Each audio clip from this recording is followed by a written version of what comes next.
and welcome to Tech Bytes, right here on Billionario News Channel. I'm your host, Jeffrey D., information security expert and former DICT Undersecretary. Each week, we'll break down the latest tech innovations, challenges, and how they're shaping our daily lives. Now, let's jump into this week's top tech headlines.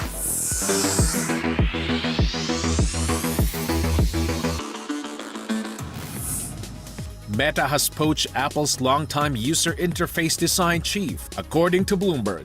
Alan Dye, who was key in designing Apple operating systems such as the Apple Watch and iPhone X, will be leading a new creative studio inside Meta's Reality Labs. They are tasked to design hardware, software, and AI integration for consumer devices such as smart glasses and VR headsets. Dye will be replaced in Apple by longtime designer Stephen Limay.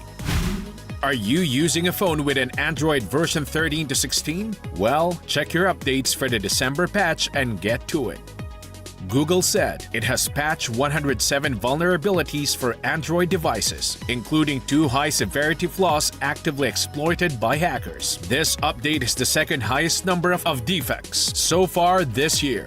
The high-severity flaws reportedly could affect the Android framework, which can be exploited to access sensitive information and escalate privileges.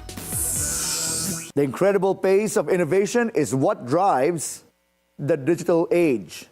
But the harsh reality is, there are malicious actors who find ways to exploit new technologies and platforms to steal both your money and your identity. This danger is clear on online shopping platforms, especially now during the holiday season. Tonight, we're going straight to the source. Our guests will give us the tips and tricks to keep your holiday shopping safe and secure. Yves Gonzalez serves as head of public policy for the Philippines at TikTok, where he leads government relations and policy outreach. He has over 15 years of experience across communications, digital marketing, public administration, and technology policy. Hello, Yves. Magandang araw. It's been a long time since I last met you. No? Yes. So for everybody's information, Yves has been around the tech industry, but now he's with TikTok. Yes, sir. So can you tell us more about TikTok and how do you differentiate and position yourselves from the other equally popular social media platforms? At TikTok, it's important for us. Primary is our mission, right? So our mission is to inspire creativity and bring joy.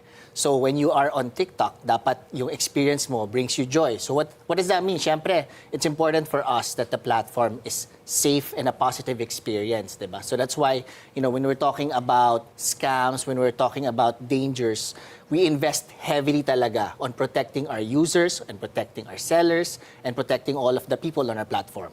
How do you ensure that people are protected from fake news, from scams inside TikTok?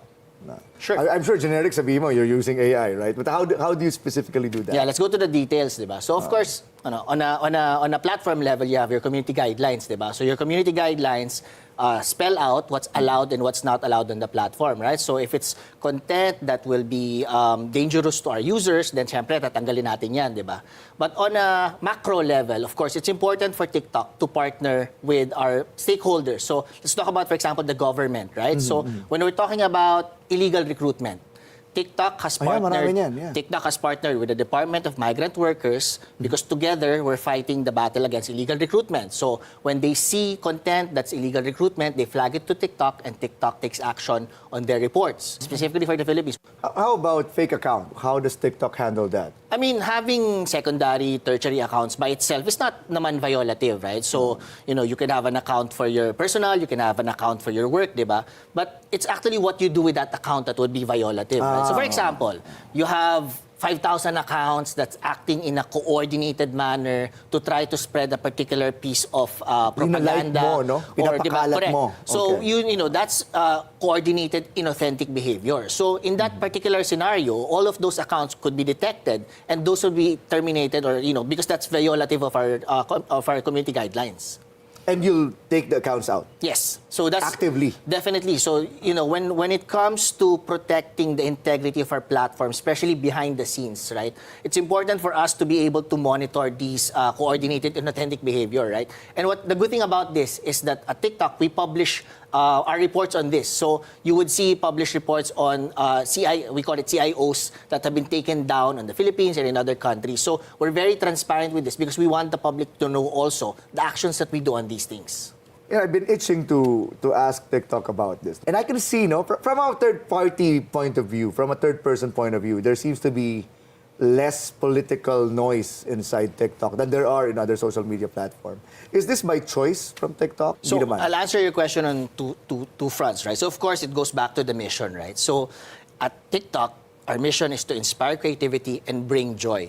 And so in terms of content, diba, when you're on the platform, most of the content that's on the platform is content that brings you joy, right? So well, honestly, yeah, it's right. So when nakakatuwa siya. Because yun din yung nilalike mo, yun yung sinishare mo, diba? The content that brings you joy, right? And so that's one aspect of it. On the another aspect, for example, TikTok is a platform that bawal ang political ads.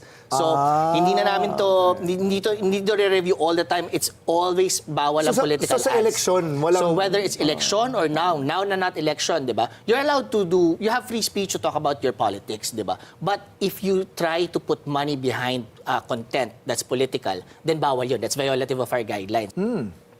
Now let's talk about your new TikTok shop. How do you protect the integrity of the TikTok shop and how does it work? First, siguro my question is how does it work? And how do you protect buyers from potential scammers, the sellers? Okay. So let's start with how does it work, right? So TikTok Shop is an e-commerce platform within the TikTok app, diba? So within you open up the TikTok, it's not a separate app na download mo. Within the TikTok app, either you go to the shop button or minsan pag nagti-TikTok ka, bigla may makikita kang yellow basket. Pag kinlik mo yung content na may yellow basket, dadaling ka rin doon sa shop, diba? So basically, in the same app, you have an e-commerce experience. So when it comes to protecting our buyers, our sellers, TikTok globally has invested so far over $1 billion on protecting, again, buyers, sellers, and everyone on the platform participating in the TikTok shop ecosystem, right? So what does that mean in terms of practicality? So for example, in the past report that we just published recently, over 70 million items na tinry i-post ng mga sellers were blocked from being uploaded because they're violative. In the past report, we announced that over 1.4 million sellers who were trying to sign up were declined for having insufficient requirements. So for example, in the Philippines, meron ka requirement from the BIR or the DTI, so kailangan i-upload mo din yon, di ba? So pag wala ka nun, madedecline yung application mo. So hindi ka pwedeng basta-basta seller na kung kailangan may mga requirements tayo dyan. And the policies of TikTok as to the requirements for sellers apply and adapt to local law. I'll have to cut you there because we have to pause, no? But before we pause, let me just ask you a very, very brief question. So if I ask you right now, just say yes or no. So you think TikTok Shop is a lot safer than the other social media platform marketplaces? We are one of the safest, yes. Okay, so it's good to know that the platform has measures in place to protect users. When we return, let's build more on what shoppers can do to keep themselves safe.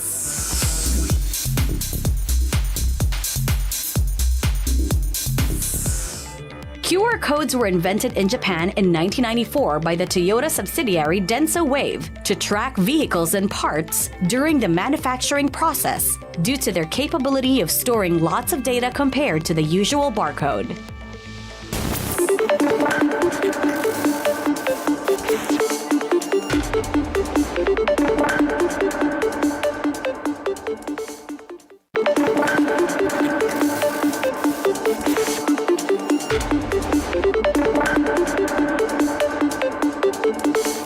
Welcome back to Tech Bytes. We've heard directly from TikTok the steps they take to ensure a safe platform for online shopping. Now, let's dig deeper with our guest on other user protections that are in place and more of the work they do on TikTok. Kanina, I was asking you about how safe TikTok is. Yes. And we have a law about withholding taxes for sellers, for I also run a small chain of grocery stores. How does that work? As a context, right? So, of course, the BIR has their regulations, and they have regulations that are applicable to the sellers, and they have also regulations that are applicable to the platforms, right? So, one of their regulations, for example, is kailangan may mandatory na nagwi-withhold ka ng 1%. Yes. Right? So, of course, as a law-abiding platform, we do that. And so that... And you pay that, no? You forward of that course, to BIR. so you withhold and you remit to the BIR. Now let's focus on the buyers. So that the buyers are assured that at least from a certain perspective, you remove the billion accounts and some 700,000 sellers from the platform who you think are not up to the standards. Violative. Let's not say they're scammers. How do you protect the sellers naman from scam buyers? How does that work in TikTok? That's a very good question. So, as a platform that we can see the history of, the buyers and the sellers. So it's not just about taking one side over the other, right? It's Correct, about looking at the data, right? So what does the data tell you? So it's important, for example, meron kang buyer na nag-ask for a refund, right? So Correct, yeah. normally, you would say na, oh, sige, bigay mo na yung refund, di ba? But if you know the history, let's say the buyer has asked for tens of thousands of refund. So medyo malalaman mo na baka may meron tong treat, meron siyang propensity to do something, diba? So again, because we are a digital platform, you're able to actually get a good understanding of the ecosystem. Hindi ka lang one side over the other, but you actually look at data to guide your decisions. Okay. So nakikita niyo rin yung behavior ng buyers. Of course. But how about the distribution system? Alam ba ng platform kung talagang na-deliver, for example, yung goods? Yes, the logistics is also a big piece of this overall ecosystem. Pag kunyari may nagsabi na may video si seller, tama naman yung pinak niya, may video si buyer, walang laman, di ba? So then you have to also check with your partners on the logistics side kung ano nangyari there. So again, as the platform, we're in a good position to try to balance the interest. And again, to try to weigh the competing interests sometimes. Siyempre, minsan magtuturoan yan, di ba? Correct. Now, let's go to the magic question, Eve. So, of course, a lot of our viewers are looking forward to your advice, no? Galing na mismo sa TikTok. Do you have any advice para ma-reduce natin or ma-mitigate natin yung risk of scams or delayed deliveries or hindi tugma yung mga goods that was ordered versus delivered? Let's start first, of course, with the advice on doing due diligence, for example, right? So you're buying something na medyo considerable, say 10,000, di ba? Yeah. So when you're looking at the sellers or the people, the sellers selling it, syempre titingnan mo yung mga reviews, di ba? Again, when you're looking at who to buy from, di ba? There's a lot of data and indicators to help to guide you. Number two, of course, is to stay on platform, di ba? So one of the red flags of some bad actors would be to convince you to go off platform. Sabihin nila, what's your number? Pwede bang mag-usap na lang tayo outside of this platform, di ba? Yeah. So that's I'll definitely give you a discount, sabihin a red flag na delikado yun, di ba? So outside of the platform, anything can happen to you na at hindi na alam ng platform. The platform is there providing technological features to protect you. Use those. In terms of payments, how does TikTok facilitate payments? Anong tinatanggap niya? So we have the most common. You have credit card. You also have COD. There's also TikTok Pay Later, which is an option within the app. Diba? So we have a lot of options. TikTok Pay Later? Yes, within the app. You can sign up for that, yes. Do you see any emerging patterns of scams? Maybe not only in TikTok, but I'm sure because you're holding a lot of data. Para para magkaroon din ng heads up yung ating mga viewers. Let's focus on buying and selling. So, may patterns na ba kayo or top three? To answer your question, I'll pivot back to our partnership with the CICC. Okay. So si CICC, meron siyang bagong campaign this Christmas called Scam Bayan. So basically, sila yung nakakita ng mga patterns, sila yung nire-reporta ng taong bayan. Pag yung mga na phishing, di ba? So number one, phishing, or number two, yung mga fraud talaga, di ba? So sila nagsasabi sa amin, ano yung nakikita nila. And then sila yung nagpo-provide ng information sa mga platforms, sa mga partners ng Scam Bayan. Again, scams and frauds require a whole of society approach, di ba? So you have the platforms there, the telcos are part of it, CICC is part of it, and we work together, we coordinate together, aligned with the objective na dapat by this Christmas, minimize na yung mga scams. And who do we escalate to if we want to report a scam or a fraudulent behavior? On our part, so if you see content that might be violative of our guidelines, whether dun sa short form video side or sa shop side, of course, we have in-app tools that allow you to report that. On the shop side naman, may binili kang item, hindi mo nagustuhan, tingin mo, ang binili mo is 10, pinadala sa'yo isa. So again, you use the in-app mechanisms, the in-app tools to report that. We also, of course, give the sellers the opportunity to correct their mistake and make the buyer whole, di ba? So again, it's about the platform helping protect the whole ecosystem as a whole. How long does it take for TikTok to respond usually to these escalation requests or let's call them complaints?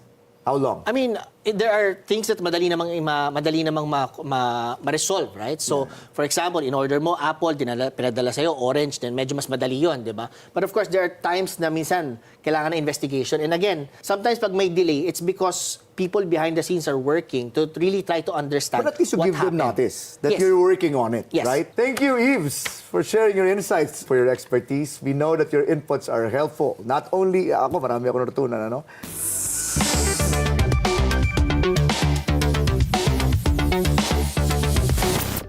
Have you encountered any of these scams? Here are the top 12 prevalent in the Philippines by ScamWatch Pilipinas. If you've encountered these, call the National Anti-Scam Hotline at 1326.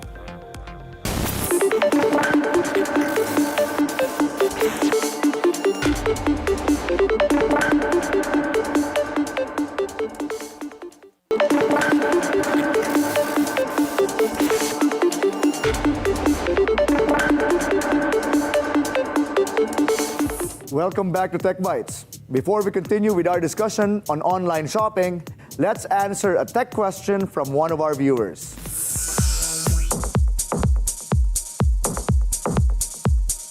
Hi, Jeff. With so many phishing attempts now, is it still safe to keep my money in an e-wallet or access my bank accounts online?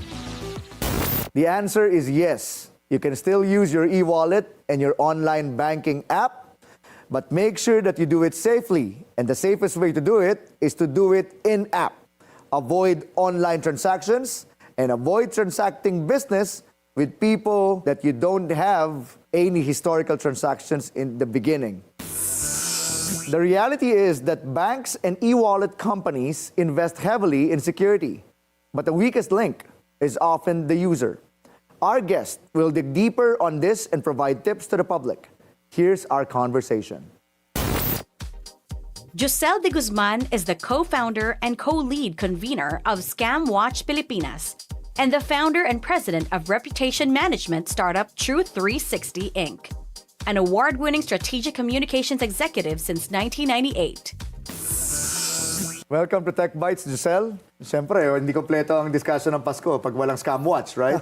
Pwede ba kitang tanungin? Diretsuhan lang tayo, ha? Sige, diretsuhan lang. Kapag pinakikinggan tayo ng taong bayan, anong tingin mo ang pinaka-safe na platform pag sila ay bibili ngayong Pasko at bagong taon? Yan, magta-12-12. Kakatapos lang ng Black Friday. Doon kayo sa legitimate. Shopee, Lazada, basta app. Okay, huwag kayong... Kanina, nandito yung TikTok. So, TikTok Shop, okay yan. TikTok Shop, basta app. Umiwas po tayo sa mga web-based. So, let's say sa marketplace, kahit nasabihin mong app yung Facebook, ano kasi siya, it's more of a barter rather than a platform. Than as e-shopping platform. Ganun siya naka-design. So, hindi siya regulated ni Meta. Unlike yung Shopee, Facebook, meron ka doon order received eh. So kapag hindi tama yung dineliver sa'yo or hindi mo natanggap, hindi nila i-release yung pera. So pag sinabi mong platform, ito yung pati yung logistics, minomonitor nila. Yes.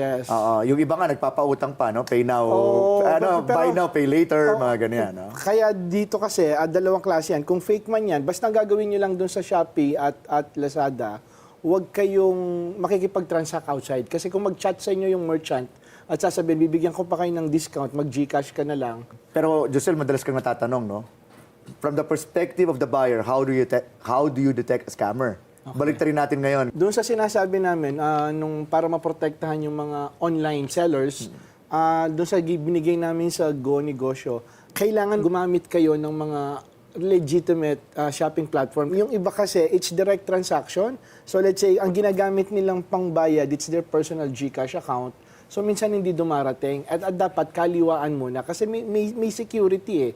Ang nangyayari dito, kapag let's say, magbabayad yung may di-deliver, minsan hindi nagbabayad yung buyer. Yung buyer. Yes. So, kaya... At i-claim niya, binayaran niya. At kaya-claim niya, binayaran niya. Ikaw naman, sa dami ng dumarating na pera sa'yo, nalilito ka rin. Yes. Diba? So, dapat yung mga resibo nyo rin, huwag lang kayong basta-basta issue ng mga resibo. Let's focus on the behavior. Why do you think people still get scammed? Ayun. And what are the demographics of the people being scammed? Are they the older ones, the younger ones? Well, of course, more of the elderly. Kaya lang kasi yung elderly, when you teach them, let's say, the behavior, sila yung mas sumusunod. So that's why kanina, galing kami sa Parañaque with Mayor Edwin Olivares, mga seniors and employees. Kapag tinuro mo yung apat na attitude, yung magdamot, di ba? Don't share your personal information. Doubt kapag too good to be true. Mang-snub, don't talk to strangers online. At magsumbong doon sa hotline natin sa 1326. Mas naiintindihan nila pag ganun mo pinaliwanag. Ang hindi nila maintindihan, when you, let's say, educate them, think, why? Di ba? Don't share your OTP. Yung mga medyo technical. Pero yung mga bata, mas naiintindihan naman yung medyo technical rather than the behavior. In your opinion, Giselle, kapag ka na-scam sa loob ng isang platform, who do you think should take responsibility for this? The seller, the buyer, the platform? It's the... Ang hirap ng tanong ko. Alam niyo, dito sa Tech Bytes, we ask the hard questions. Yung dalawa kasi yan, lahat sila involved, di ba? Yung tatlo. Ang pinaka-problem ngayon, karamihan kasi ng mga na-scam, kapag illegitimate yung transaction, you can actually void that transaction by requesting the bank, di ba? Yes. Ang problem dito, Pero yung bank, hindi ang naman. problem ng mga bank now, if you give your OTP, kahit na sabihin mo ginawa na ng AFASA na criminal yung social engineering, as soon as you give your OTP, okay, hindi nila i-recognize, doon nangyayari. So the bank is not responsible. Here's the catch. Banks are always educating people not to share their OTP. Correct. The problem with that, the scammers are not saying, oh, give me your OTP. So let's say sa call scam, most instances, when they want to upgrade, when they will trick you to upgrade your credit card limit, ang ginagawa nila, I need to verify your identity. So I'm going to send you 4 or 6-digit verification code. That's already the OTP. And the banks are not communicating it that way. Oo nga. At the same time, yung mga 4-digit at 6-digit verification na ganyan, you only input them in an app. Don't send them via SMS. Give us the top 3 most prevalent methods of scamming. Of scamming. Top 3 lang. Okay, the first one is always phishing. Okay. So Sa phishing, text. lahat ng yan. So everything is delivered via text, via email, di ba? Especially via messenger. Ito yung link. Don't click the link. That's the first. The other one, it's call scam. Pag sinabi mo call scam, siya yung mataas ngayon. Kasi napatayin na natin yung text scam eh. So naglipat sila sa Viber. Pag sinabi mo naman call scam, this is the OTP. They call you. They will call you. It's a third party, ginagamit nila yung weakness nung process of telemarketing where banks are actually hiring third parties. Ginagamit nila yung weakness na yun. So ang gagawin nila, yung pinag-usapan natin, verification code. So they will immediately get your OTP. Yung iba naman, it's Yung more... third? What's yung third na... Yun yung pinaka-common, no? Yung pinaka-third naman, it's more of...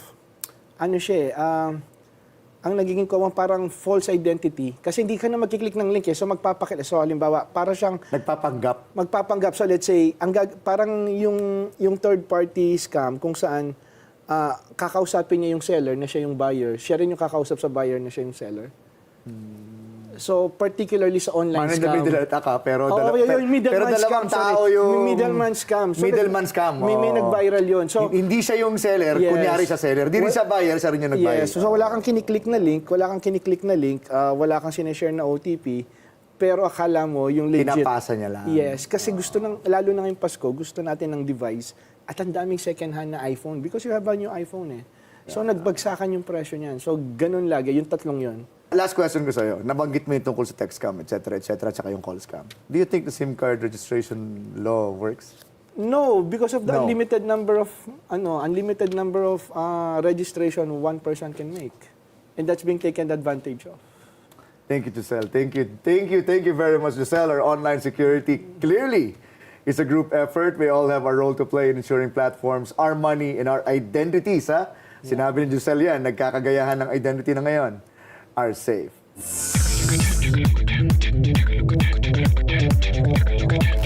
Our guests have shared valuable insights into how the TikTok marketplace or shop operates, as well as the tactics scammers use to deceive buyers.